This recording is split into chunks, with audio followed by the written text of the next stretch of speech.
Hello everyone. In this video, I'll take you on a tour of a rural area in Tianjin, where I was born and raised. I'll take you through 6 aspects to experience life here. First, the structure of the rural area. Second, farming and cultivation in the fields. Third, rural weddings. Fourth, village affairs. Fifth, rural business. Sixth, rural entertainment. Let's go. In the countryside, every household has a courtyard where they grow vegetables.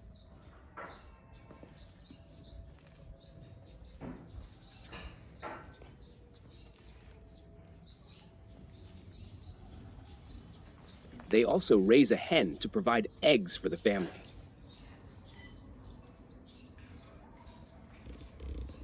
Now, let's take a look outside at the structure of our village. Each door in the village represents a household, and the land in front of each house belongs to the respective family.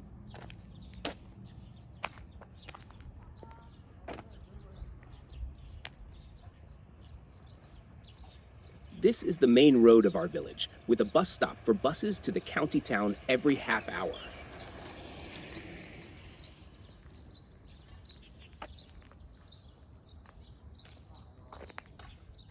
Here is the vegetable field shared by my family and our neighbors, where we also plant some fruit trees.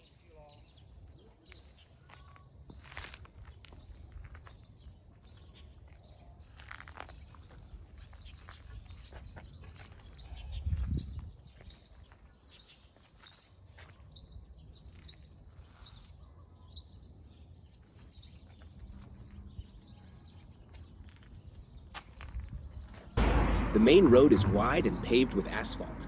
The houses are neatly arranged in rows of 6 households each.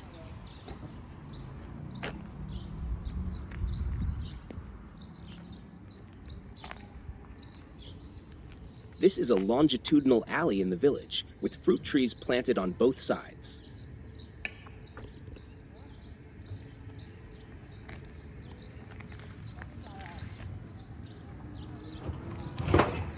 Our village is divided into north and south by the main road, with this being the north half and that being the south half. Now, let's go take a look at the southern part of the village.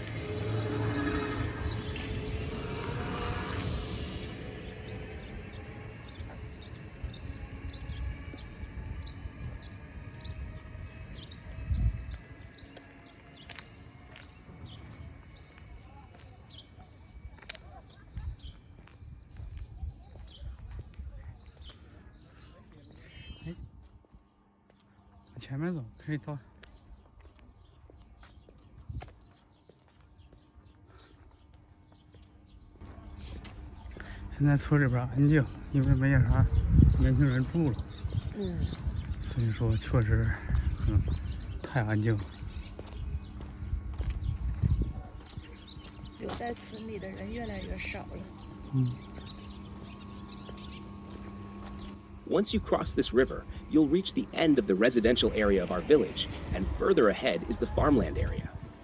In China, farmland cannot be bought or sold. Ownership belongs to the state, while the right to use it belongs to the farmers.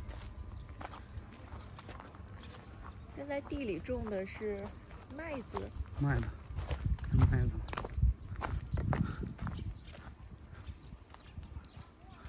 这里面还有鱼吗？这肯定是家养的鱼。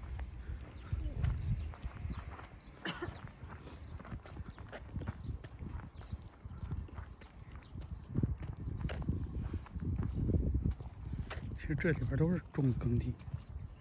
哦，这里面都有种子是吗？对呀，看吧。这长。这是红薯吗？我觉得是红薯，一般红薯都种曲边儿，这种。 The land along these ditches is reclaimed wasteland, cultivated by farmers in non-farming areas. Typically, only vegetables are grown on such reclaimed land, not staple crops like wheat or rice. Staple crops are cultivated in large patches in designated farmland areas.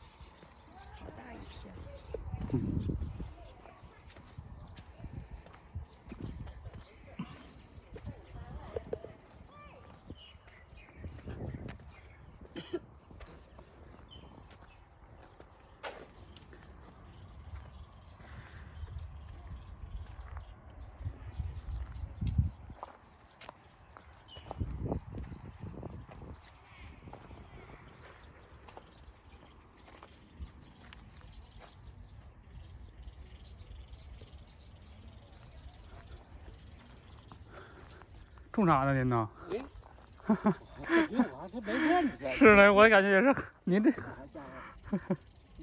放五斤，放五哎甲呗。放五甲出来溜达溜达。哦。好久没溜达溜达了。你爸爸就回来了吗？我爸没回来，搁大运在那边呢。哦，好，我不剃头还认不出来了。哎，那可不。我的变着家多棒啊！主要是不咋老回来，现在。咱俩回来也是那模样啊。您这儿种的是啥呀？没种呢，啥也没种呢。哦，翻土。先把地翻翻，把这个归着归着。其实天儿好啊。可以。啊，这钱。今年20几啊？嘿，32了。呵，好。你是吗？哎呀，这一晃。哎呀，这一晃真是这一晃啊！哎。你妹妹放假了吗？也放了啊。不过他那个这2天在那边有事儿，说要参加一个同学结婚。哦。哎呀，你看，哎呀，这打算种啥呀？这个种点白薯。哎，转点脸白薯。哦，转点脸白薯啊。种点这个菜的，先把它回去再说。哎，我妈好像在这边也种了点转点脸，她跟我说那个往北边走，然后再往东走。哦，那往东走是那边，那边。油亏，油亏，榨油的。呀，您忙着吧，我往那边溜达溜达看看。溜达溜达。32了，是呢。哎，这一年忒快呀。哼，一会儿。哎，真是好久没看，我也一眼没认出来。是谁呀？邻居。哎呀，这个呀，他住这家吧？这家应该是，应该住这家是，就是以前吧，以前那个不是那个生产队吗？告诉你，还是一队的。哦。这一队的呢，就属于一队的邻居，姓崔。这一追溯可有点太久了。姓崔，哎呦！但是我那个，哎呦，我有印象的时候，那个还真是好多年没见，那可没这么苍老。这老不见，这么多年不见。他还能一眼认出你。哎，是的。哎，这慢慢的。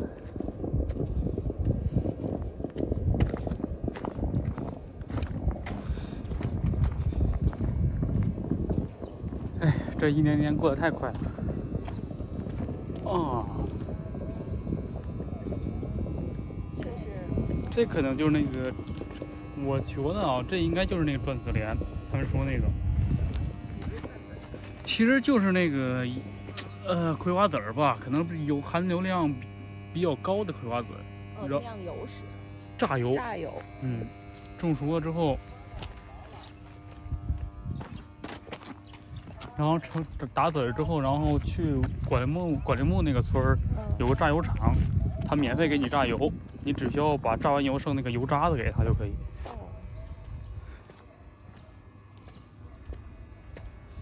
这种是不是都是自发种的？这是棒子。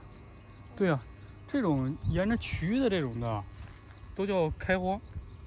开荒就是谁种都行。对，这个沿渠边这个不是整块地，所以呢，谁把这块渠边这种边角料，谁要是打理好了，那就是你自己的。就属于自己私有的，而且这块的地不参与分地，就是你自己的地。就刚才我们看一大片那个麦子的是分的地。对，成块的是分的地，像渠边的话都是自己开的，谁家开都行。这有种西红柿的，小葱，这是大蒜。这吃自己家种的菜太健康了。对，这。哇，我第一次看见成片的香菜。成片的香菜。这属于菜地了，那种需要出去卖的菜地。哦，他们是把香菜打包好，发货出去卖了。对呀，这就是发菜市场的了吗？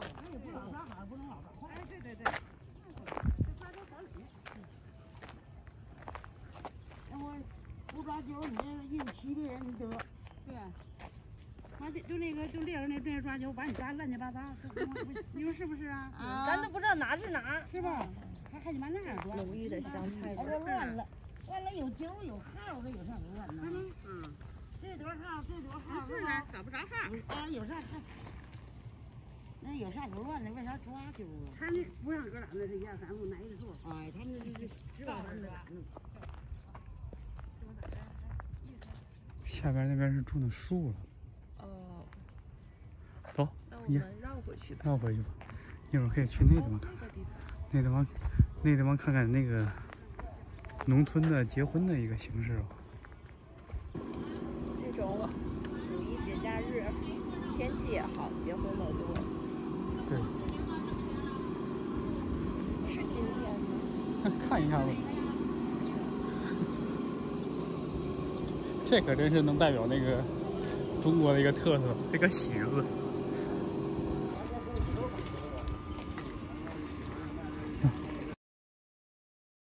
成真了。好了，朋友们，我相信现场所有新郎的长辈亲属一定同主持人一样，都是怀揣着忐忑的心情，迫不及待的想要去一睹我们今天美丽新娘的花容。就让我们再次用热情的掌声，有请出今天爱情故事的女主人公。我们美丽的新娘王玉静，在父亲的陪伴下，徐徐入场。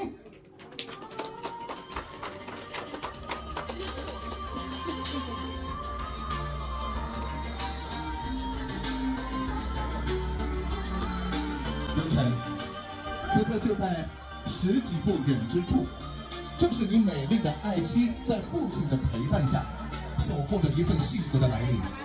请你再次挺起坚实的胸膛，勇敢地走过去，去迎娶你心中的太阳。我们首先请新郎面向父亲，深施一躬。接下来，我们请父亲亲手将视如掌上明珠的女儿的手交到新郎的手上，并在儿女们的手上紧紧地一握，定今生。如果此时此刻身旁的新娘和新郎能够各自再给父亲一个深情的拥抱，那我相信是此时此刻对父亲心理上最大的慰藉。新娘，抱抱你身旁的父亲吧。这个养育了你20多年的男人，今天终于把你交给了那个值得托付一生的男人。新郎，你就是那个天选之子，也请你拥抱一下面前的父亲吧，感谢他对你爱妻20多年的养育之恩，也与父亲交换着爱的位置，开启你们下半程的甜蜜之旅。我们最后请新郎新娘共同面向父亲再施一躬。好的，感谢我们自强的父亲，您完成了神圣的交接，可以从前方到主宾席就坐。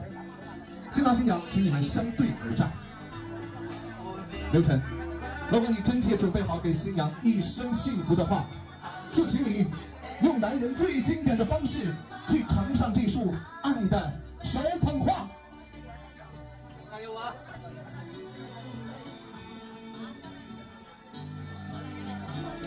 接过了爱的手捧，相约一起共同漫步未来的漫漫人生长路。我们再次请新郎新娘挽起相爱的臂膀，共同步入神圣庄严的婚礼殿堂。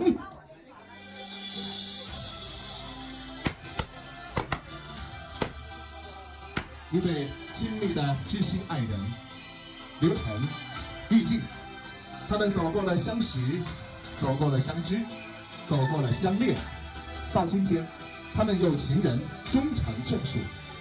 他们走过了风，走过了雨，还相约一起共同漫步未来的漫漫人生长路。所以主持人此时此刻想在现场所有观礼者的郑重见证下，请你们严肃地回答我以下的问题。首先，刘晨，你是否已经做好了充分的准备？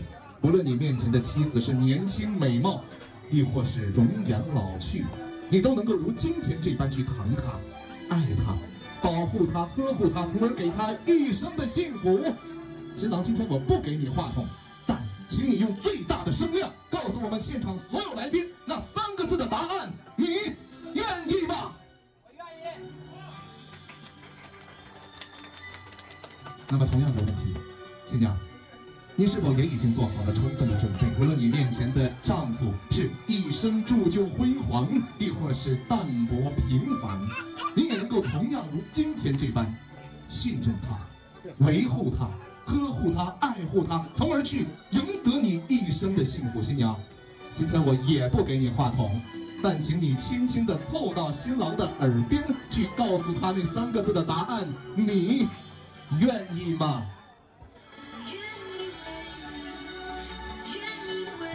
就在刚刚，我们共同见证着一对新人的甜蜜结合。但我想，在2个孩子的成长过程当中，给予你们最多关心、关怀和关爱的，莫过于自己的父母亲属。所以接下来，请你们来到爸爸妈妈的面前，去敬上这几杯浓浓的感恩茶。The tea serving ritual is a traditional Chinese wedding custom, expressing gratitude from the newlyweds to their parents for their upbringing. During the ritual, the newlyweds hold teacups with both hands as a sign of respect. The groom starts by serving tea to his parents-in-law, followed by the bride serving tea to the groom's parents. After serving the tea, the newlyweds address each other's parents as Dad and Mom, symbolizing their acceptance of their in-laws as their own parents. At this point, parents often give red envelopes as blessings.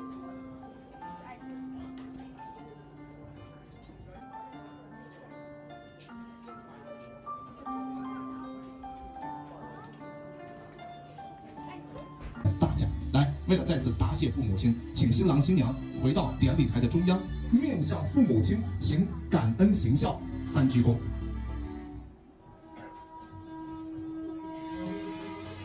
首先，感谢父母养育恩，感谢父母养育情，今生今世似海深，1鞠躬。新婚大喜之日，再次感谢操劳了半生的父亲母亲。爸爸妈妈，你们真的辛苦了，2鞠躬。今天是刘晨和玉静他们喜结连理的大喜日子。2个孩子说了，他们成小家不会忘大家，从今天开始发誓，再不让父母亲为自己操一点心，掉一滴泪，3鞠躬。好的，领成，来。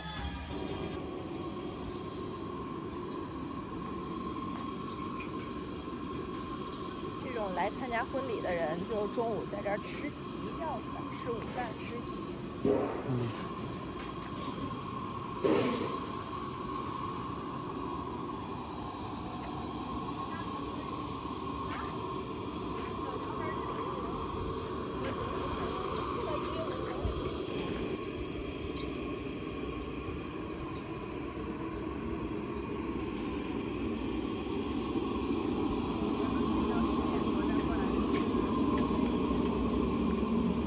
哦，对呀。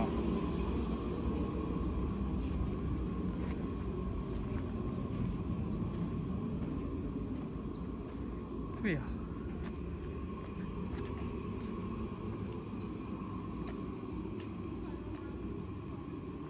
你看，现在村里虽然大家都种树种菜，但是整体很整洁。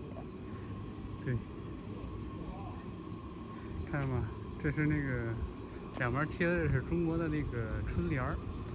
中国春节最重要的一项仪式就是贴这个春联儿。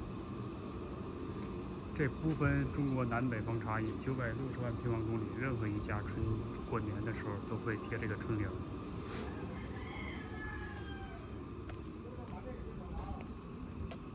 还有这个福字，一会儿你会看一下，每家每户都门上都贴着这个福字，红色代表吉祥，在中国。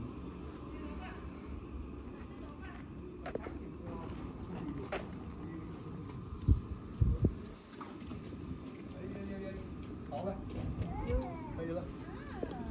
小朋友几岁啦？1周。哟，白白净净的，多可爱！你好。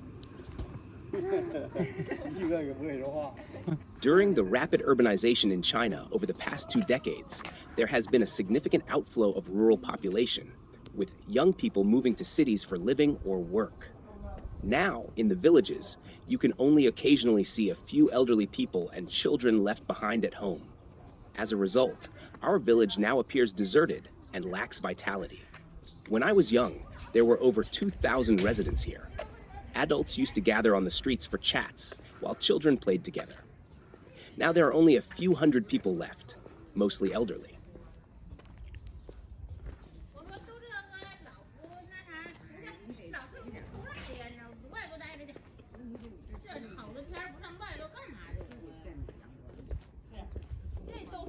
还得窝窝，哎，这是窝窝呀。这儿都种的是窝窝，就让它这个开溜啊。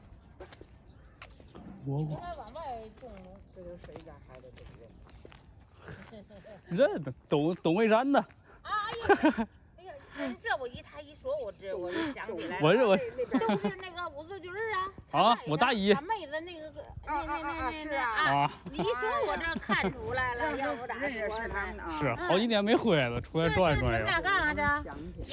就在村里边，没事出来溜达溜达是吧？哎，你妈他们这也回来了，要不你妈他们没回去了吗？是吧？就出来溜达转转。哎呀，那是哎，他妈赶是年轻，要不哎一说呀，哎想起来了，有空回来了。这得放多少日子呀？放5天嘛，不一样。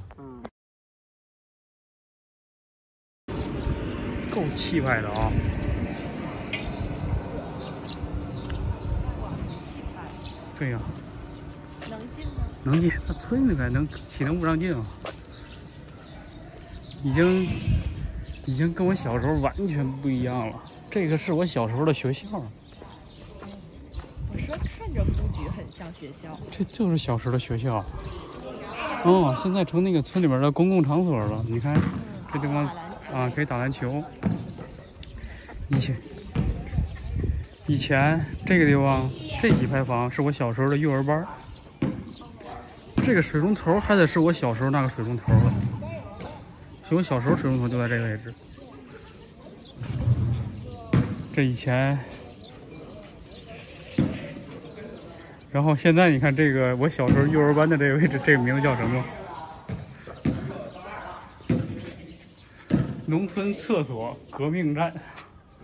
应该是负责改造农村这种。对，农村改造厕所这个项目是非常利民的一个项目，因为厕所是中国农村脏乱臭的根源地。改造之后，这农村确实啊。闻起来的味道都已经比以前好多了，所以大家不要嘲笑这个农村厕所革命站，很有意义的一个地方。然后这个地方也是一个活动场所了。小时候这个地方呢是那些学校里边的老师还有领导所在的办公室、办公区，这是办公区。后来在我后来应该大概在10年前吧，15年前大概，这地方就已经改成，农村的一些村长啊、一些委员啊在里边办公的地点。然后最角落的地方改成了那个，乡村医生服务站。我小时候看病都在这个屋子里边看病，现在看看还是什么呢？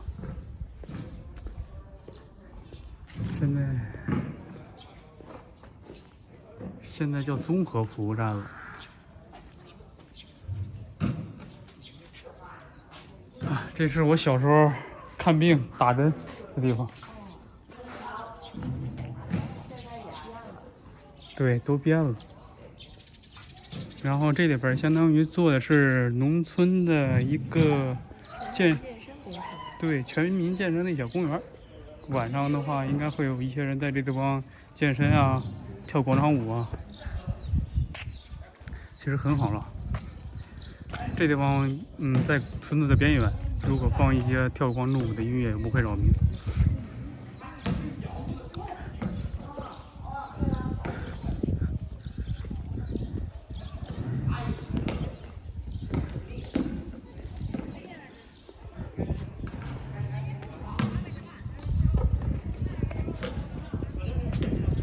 这地方放的是我们村的一些事务的公开栏，村务公开、村规民约这些事情。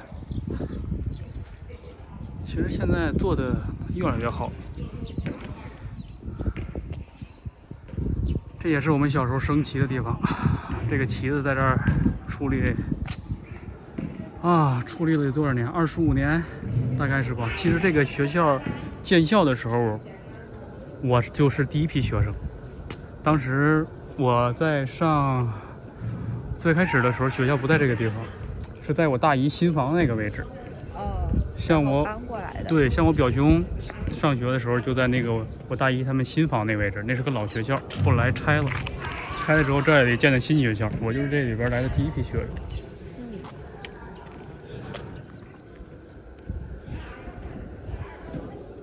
时过境迁。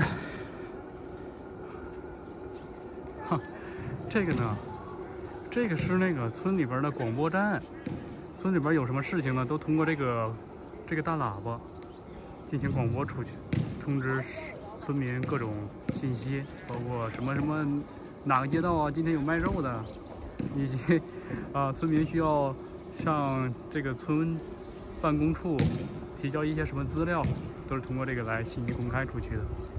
是不是谁家丢东西了，也可以通过这儿来广播？对，小时候喊的最多的就是什么家孩子，你妈喊你回家吃饭去。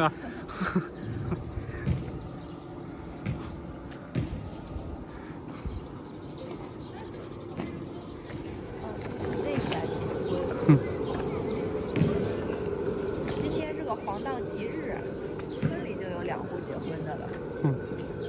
对，又一家结婚。中国结婚讲究吉日，宜嫁娶。今天是个双日子吧？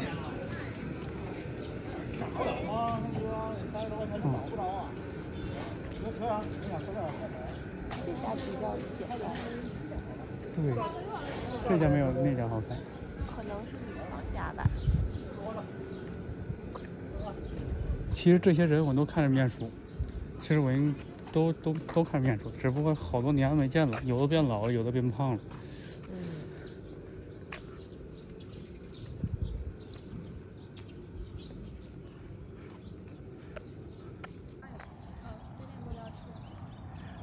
下面这一条是我们村的主干路，然后像这种车呢，就是接送村里边的人去市里的一个大巴。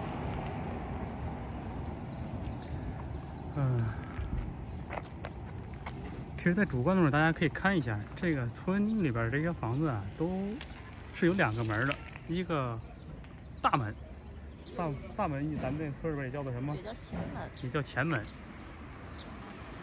然后呢，还有一个小门，在村里边也叫后门。因为每家每户都有院子。对，每家每户都有院子，所以它都有2个门。小门呢，接着是大家住的地方，然后大门呢，对应的就是每家每户的院子。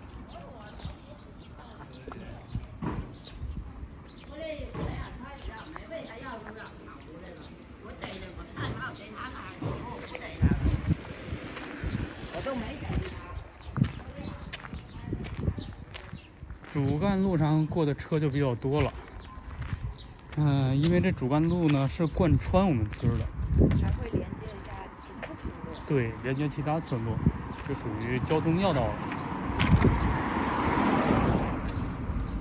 然后这条主干道呢，把我们村呢分为南北2部分，在我们这儿村这个以主干道以南，我们在我们村里面就叫村子的南边；主干道以北呢叫村子的北边。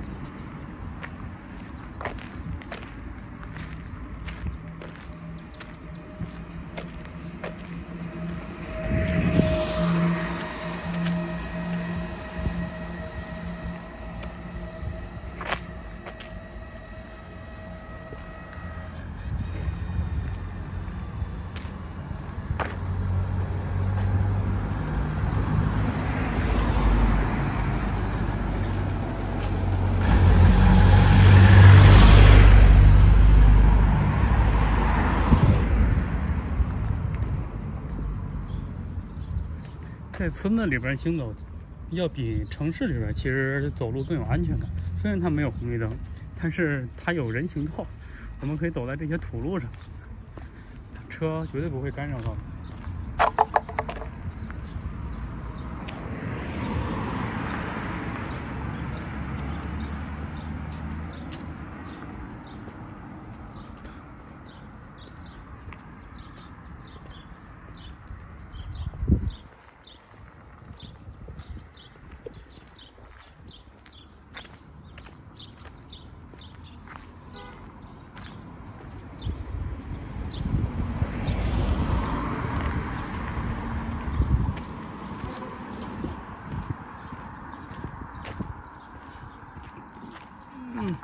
这是一个早点铺。对，沿着村的主干道上是会有一些商业的。像这个地方就是我们村的早点铺，吃早点的地方。当然，它的门口也是一个公交车的站牌。这是个早点铺。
这是一个卖电动车以及修理电动车还有自行车的一个地方。其实这种地方对村里边也是很重要的，村里边的车子坏了呀，都会来这里来进行维修。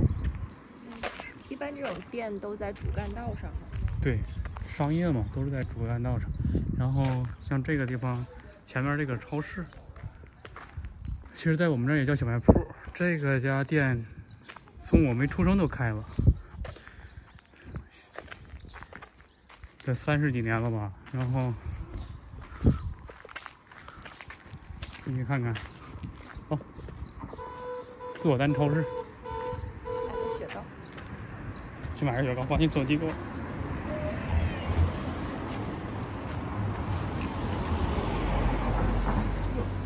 上来了，上来了，这五一啊，这五一是啊，这上什么价呀？要不没错，有啊，那可不，这五一一般回来。对。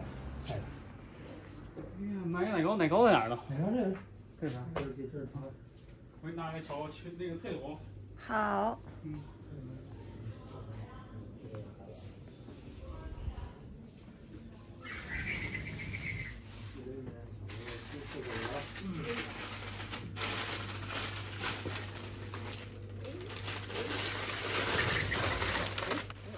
4个圈儿。4个圈儿，4个圈儿吧。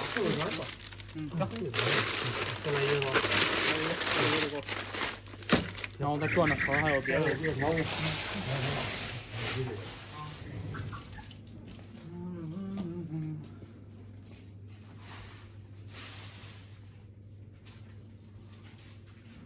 超市虽小，东西很齐全。小边这些零食。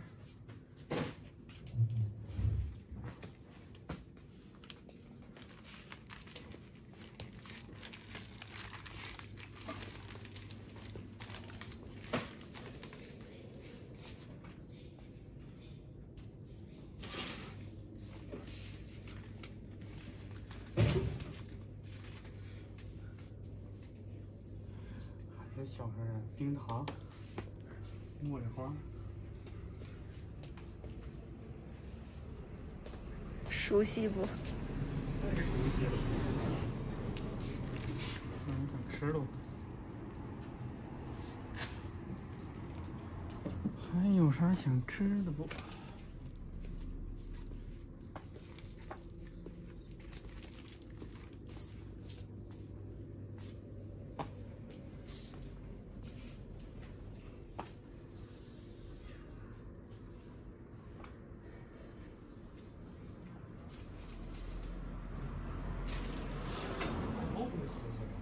可以。大洋不行。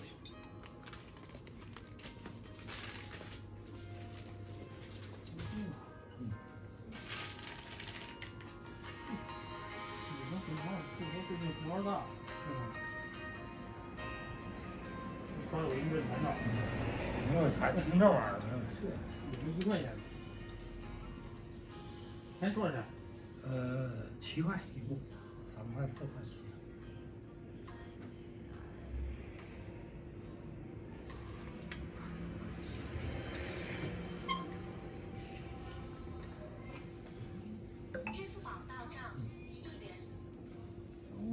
小妹儿来了吗？小妹儿没回来，他这2天去那个同性恋参加婚礼去了。哦，这2天。这5一结婚的多。哦，对对，快点啊！哎。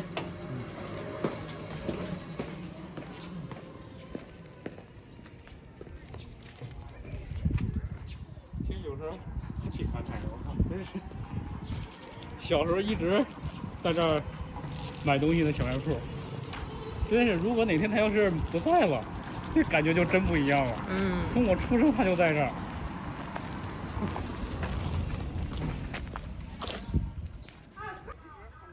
The location of this market at the border between our village and the neighboring one, attracting villagers from nearby areas.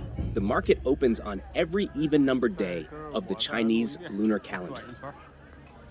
In rural China, all activities throughout the year are based on the lunar calendar, including market days, selecting wedding dates, and agricultural activities like planting crops.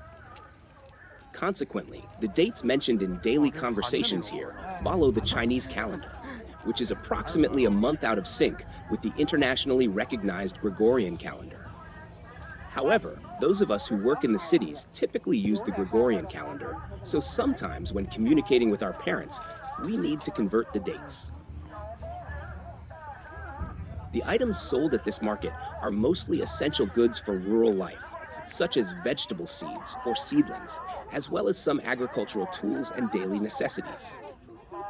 Most transactions at this market still use paper currency because many of the remaining elderly villagers who engage in buying and selling goods are not familiar with electronic payments. I haven't been to this market for a long time either. When I used to come, there were many stalls selling snacks and drinks for children, but now there are fewer children in the village, so these small vendors don't sell them anymore. Recording this video during this trip back home, I'm truly nostalgic about the changes in the village. It has become so desolate. When I was a child, there would always be many children at this market, pleading with their mothers to buy them snacks. But now, you hardly see any children around. All right, let's take everyone for a quick stroll around here, and then we'll go check out the Chinese Rural Symphony Orchestra across the street.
好吃，很香。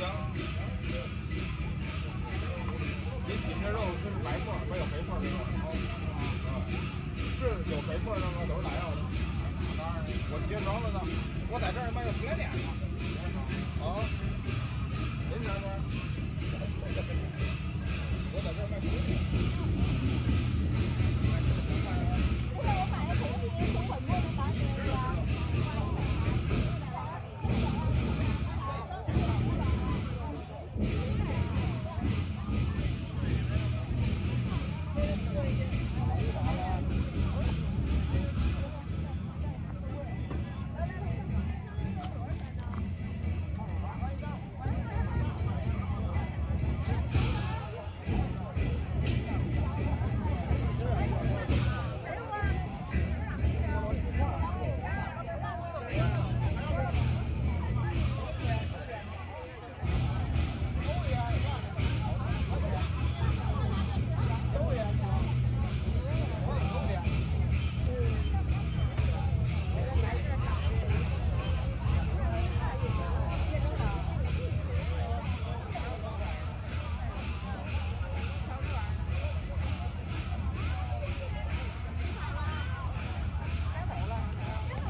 赔这辆差不了，你这头我那想告诉你，我都不够那名儿。我自己找。有买牛肉的赶紧买了有，不够自己找。你帮我自己找，我这问题我要6米多那我们家那个多把这个船我不管了，管一个。4.9够那个。不够，不够，我有买牛肉的赶紧买了有。赔这辆知道吗？这都是稳正到哪辆还10辆？快点！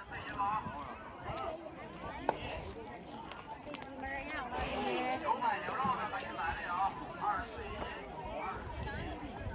有买牛肉的这买了有。来吗？还有兄弟啊，过来过来过来。过来的。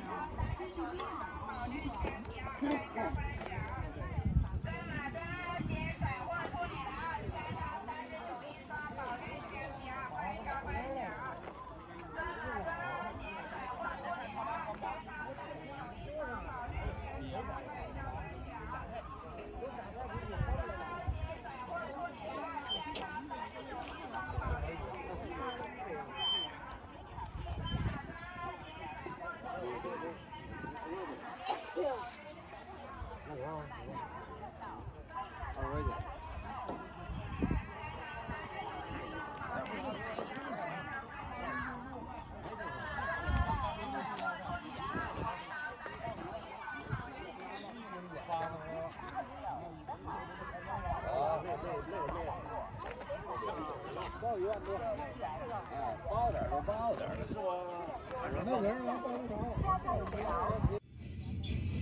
These are traditional Chinese musical instruments, especially this drum, which has been around for over 2,000 years. Back then, drums were beaten during battles to boost morale.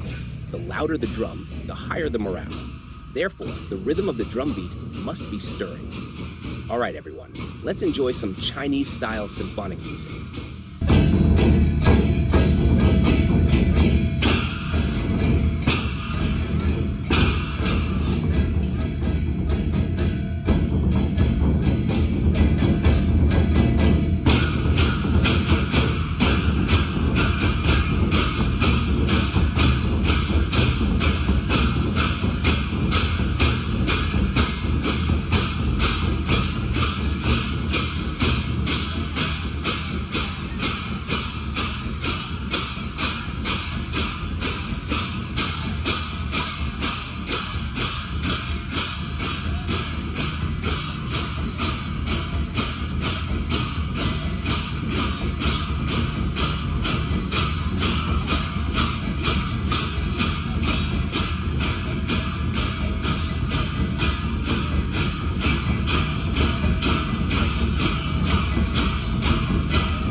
If you want to learn more about stories from China, please subscribe to me.